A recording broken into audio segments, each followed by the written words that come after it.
How much of a change has it been to go from playing a pretty big role in seasons 1 and 2 to now you're sort of just secluded in your cell? Has it been a different challenge for you?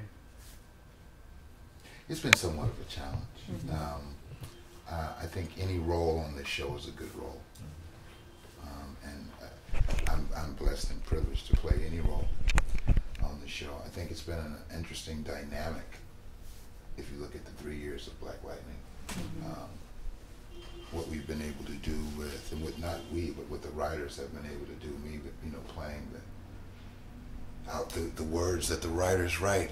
I think it's been interesting what they've been able to do with Tobias to keep it interesting for him and for the viewer. You know, I think you've seen so many sides of him, so many facets, you know, of you know, his maniacal way of thinking and behavior. And we're only into episode 4, so yeah, we still got a little ways to go. Yeah. So you're saying you're breaking out? No. Okay, I'm just saying asking. I'm only in episode 4. Okay. It's kind of too soon to tell what's happening, right? Or to make an assessment just yet.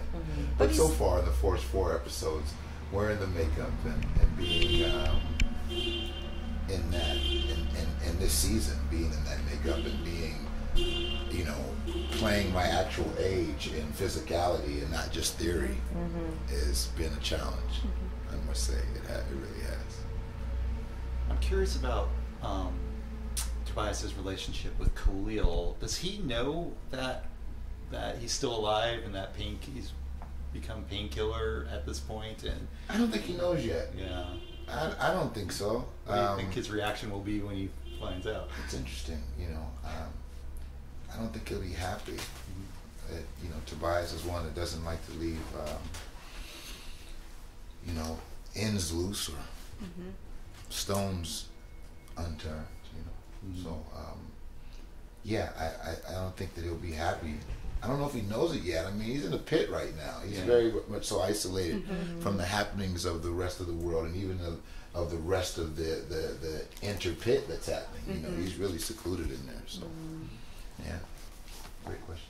But he still has a lot of like grit, and like, you see it in kind of in the 4th episode with them, you know, torturing him. But he's still like, this is not going to slow him down. I feel like once he finally gets out, that there's going to be a lot of hurt coming at a lot of people. I hope so. I hope that there is. Don't we all? Don't we hope that there is? We look for good television, I think. Yeah.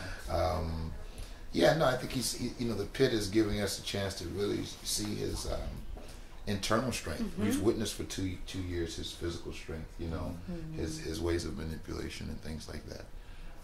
I think this year we're starting to see, you know, the internal and mental and emotional and spiritual strength that Tobias has, you know, for him, what we witnessed in episode 3, for him to endure such torture and to bounce back the way he did, I think shows internal strength that we've yet to see in the previous seasons. So I love that we're exploring that now. Yeah. What would you say is Tobias's sort of take or impression of Agent Odell?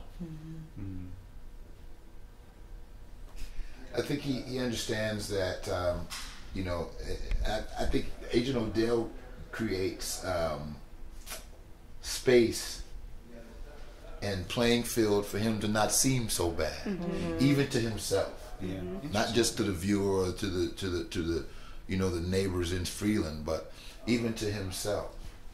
You know, he understands now, or he's starting to see now, that he might be even more, you know, justified than he even thought on his own, being who he is. You know, and I mean, yeah, you know, it's interesting because I think that I believe that Tobias was aware of Odell's existence the whole time. You know, I think this is something that it's been a looming thing for him. You know, and now it's coming to a head, and we're actually able to witness, you know, what's transpiring. Yeah. Why do you think he was aware of his existence the entire time? Well, because Odell is a part of the ASA, And the ASA has been around for a long time. If you look at to season 1 and talking about Lady Eve, Joe Scott's character, and things like that. You know, we've been knowing about the ASA. We've been hearing about them for quite some time, and they've had several different facets and levels that that's been revealed over time. But we've known about them. You know, even going into Martin Proctor and all of that. You know, in episode 1, you know, you knew that there was a hierarchy there that's yet to be revealed, and I think the layers of it have been revealed throughout, from season 1 to season. What are we on now? 3? Wow. Yeah. I feel like we're still talking about 1. 3. Me personally, as a creative, it's like we're still in 1. You mentioned Jill Scott, and it just reminds me. Yeah. You know, you've shared some scenes with some amazing. My God, performers, haven't I? you know. Yeah. And I think about it every day. Well, I'm just curious. How is it now? You've shared the scene with Bill Duke. I don't know if you have others in episodes we haven't seen yet, but how's it like working with him? Unbelievable. It truly, truly is. I was just watching. It's funny because I'm sitting on my study film all day. I was just watching Red Dragon with Anthony Hopkins, the third installment of the Hannibal Lecter thing, and Bill Duke is in that as the police chief. I didn't. You know, I've watched those movies several times, and I didn't never put it together. You know, and now here we are, and to work with someone like that, you know, such a great performer, actor, and director. Really, I mean, as a director, he's just as accomplished as he is an actor. And to work with him, I've learned so much from him in such a short time. You know, he's become a very, very much so a mentor to me, and a big brother. So sharing, you know, scenes with people like that, with him, not just him, but, you know, Christine or Jill Scott or Greg Henry, who played Martin Proctor in season 1, right? Greg Henry's an amazing actor, if you know Greg Henry, right? I mean, my God, you know, I don't know, it's just, you know, a dream upon a dream, you know, on top of a dream coming true. So, you know, Bill Duke, you know, from Car Wash to Predator to, my God, you know, this guy. He was in a couple episodes of Law and Order SVU. I mean, everything. There's nothing he hasn't touched. If you are a director or a writer, he is on your bucket list to work with. Yeah. And I mean, it just, you know, he's you know, cinematic royalty. He just is. You know, I don't care that he's black or one of the first to be, you know, black directors and black. I don't care what. He's just cinematic royalty. So when I look at that scene, and I just am in awe of it. You know, I am. I watch it. And I'm in awe of it myself. What do you think is driving Tobias this season? This season? What's driving him? Oh, I think you know, he has to get back on top. You know, where he's most comfortable. I don't think he's comfortable in the position and place he's in. I think we've seen him, which it's fun for me too, playing, because for the first 2 years, you know, I've played very powerful and I've played, you know, very manipulative, and I've been very successful at that. As in terms of the show, you know, I've had my way. So it's been fun to kind of not have my way and to be isolated and confined, and even for me as an actor, as a man, you know, it's been a humbling experience. You know, coming into this was humbling, as it is. This job is humbling, and then, you know, when you think about the craft and you think about the art of it, and your art has presented you in a way, you know, like you see now, you know, and it's presented you in a way, you know, and then it comes back and your art presents you in another way. That's completely contrast to the way you were presented in the beginning. So, you know, it's had, I think, to answer your question, I think he wants to get back to himself. You know, I think he wants to get back to the suits and the, you know, the beautiful groomed beard presentation. I think he wants to get back to that, and you know, unbeknownst to him, how he's going to get back to that. But I would imagine, you know, if I empathize with the character like I do, you know, I would imagine that that's what he wants.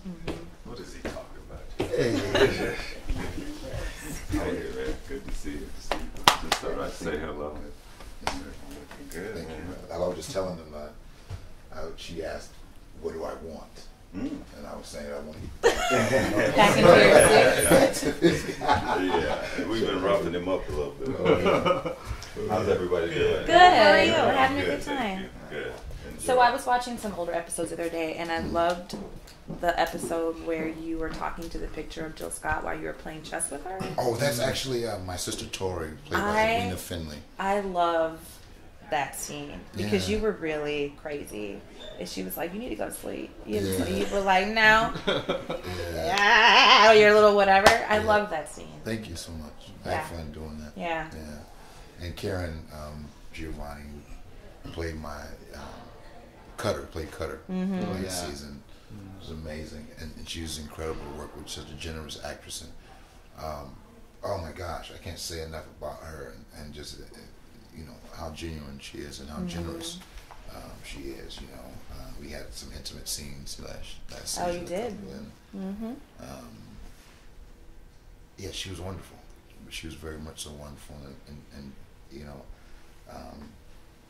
yeah, she made the atmosphere of those scenes everything that they were. So if you break out, are you going to have a love interest? I don't know. That guy just walked away. Those two Oh, guys we should have just walked away. You got to ask You them. gotta ask them. You know, Okay. yeah, I don't know what they plan to do with the character. You know, Because you can't be this evil and be alone. You have to have somebody by your I side. would think so. You know, although you know, being evil will end you up alone. won't it? True.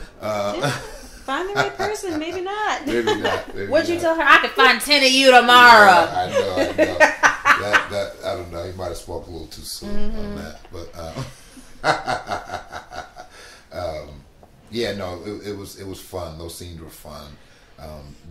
Talking to being in a scene where you have that much dialogue and there's no one there is always fun because you get to play with some things and create some choices that you wouldn't normally create. You know, Robert Townsend was directing those scenes and yeah, and I mean, you know who he is, Robert Townsend, right? There's another more royalty there, and just working with him and having him direct, those scenes and my kissing scene, it's just incredible. It's great, good to do. So the end of season 2, when Tobias gets brought down, it's very satisfying as fans of the show. Been just like jeering him for 2 seasons. But I'm curious what the experience is like as the actor who plays him. Knowing that that your role is going to change. I mean, is there like a kind of dual feeling, or are you just like, oh no, man, Tobias, he's got to get back up? I think it's both. I have to say, going into it, season 3, I was really excited to see how the world reacted to the reveal of where Tobias had come. With his where he developed, and how the story developed into him being in the pit, not having the serum. Now aging, and for lack of a better word, dying. I was really excited to see how the world reacted to that because of what we've presented for the last 2 years.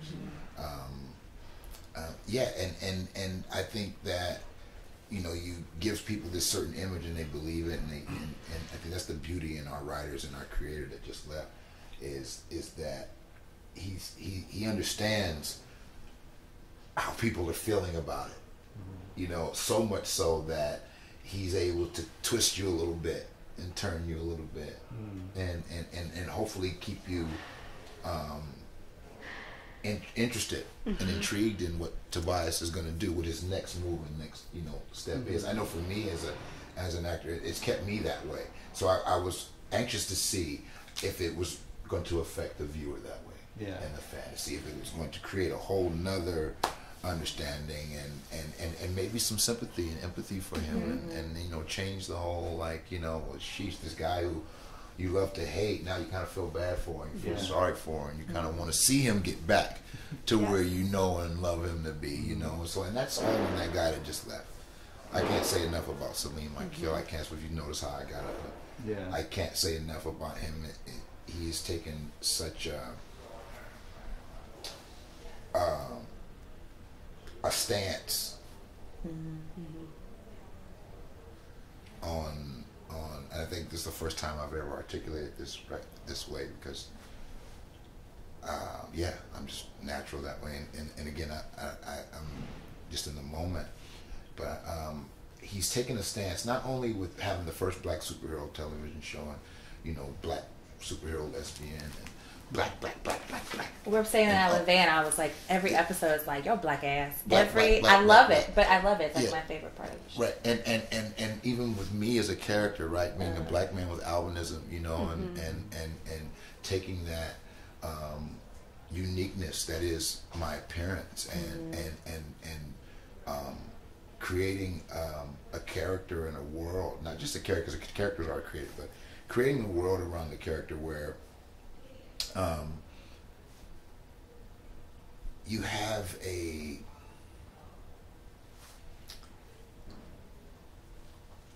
changing of perception. I think Salim, I have to give him that credit because he's taking a stance on it. He's not touching on it. You feel what I'm saying? He's not scratching the surface of it. Yeah. See what I'm saying? Yeah, totally. He's getting in depth and taking a stance that is beyond any creative has done. I'm evident of it. Yeah. It's not a thing that you speculate or have hearsay or even opinion. It's fact at this point. It's fact. I live it. I go out in the world every day and I am who I am. And he's created a world in where beyond inclusivity, he's taken a stance on not just the black plight in America, but the uniqueness of the black plight. Was your character originally written for someone who? Yeah. Oh wow. In 1977, Tony Isabella, when he created the comic book in Cleveland, Ohio, Akron to be exact, he created the character like a year after I was born. Yeah. Show y'all God works. Yeah, I'm not a big comic book reader. So. Me either. I'm learning. Yeah, trust me, I wasn't a big comic book guy. Well, as an adult, as a child, I was, of course, but I had missed Black Lightning, to be perfectly honest with you, in my comic book days, and it was unbeknownst to me. All the more reason why I don't take any credit for it, because it was all already predestined, if you think about it. You know.